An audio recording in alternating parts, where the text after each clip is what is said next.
we are doing quite a bit of work with kettlebells. And thanks to a recent weekend of learning, I came across the DV8 method, or the DV8 start. So here in this first video, I want to show you a kind of more traditional start with a kettlebell, and then I want to show you the DV8 start. The difference between the two is that the more traditional method allows for momentum to get the bell started. The DV8 start does not. So technically, or I should say in my opinion, the DV8 start is harder. I'm pointing to this step because I will show it on the step, but the DV8 start is behind the heels.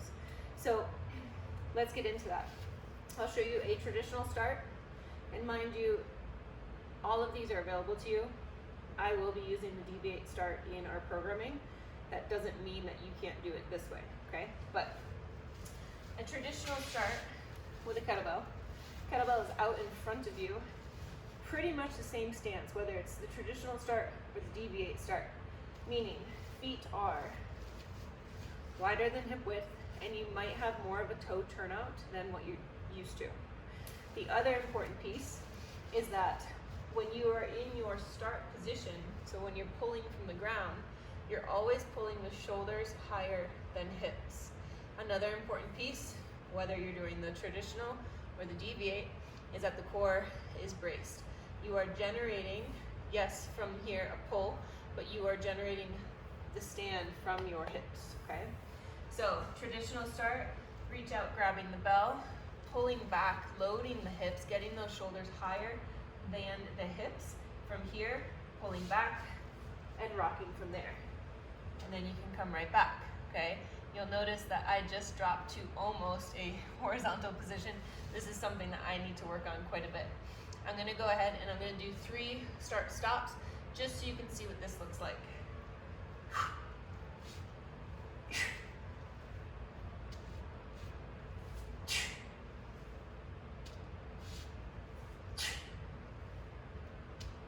And that was a start-stop technique. Now I'm going to back it up and I'm going to use the step for the DV8 start. I'm using the step for the DV8 start because I'm finding it difficult to pull from the floor. So I'm raising the floor up higher for me.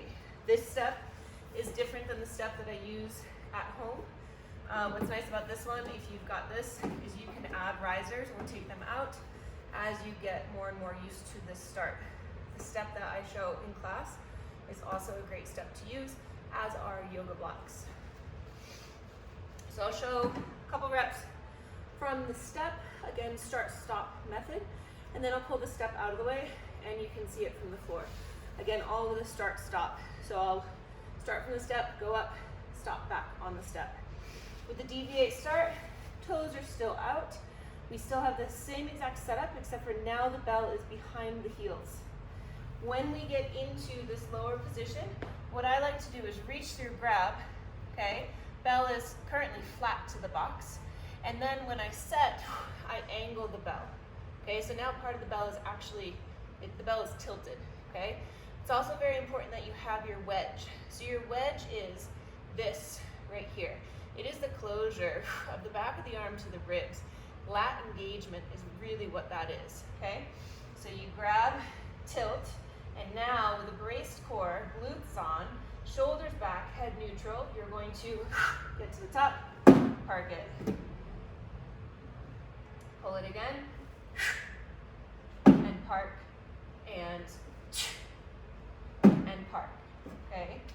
Without the step, just scoot forward a little bit, same idea, reaching down and through, parking those hips, lats are set so the wedge is on.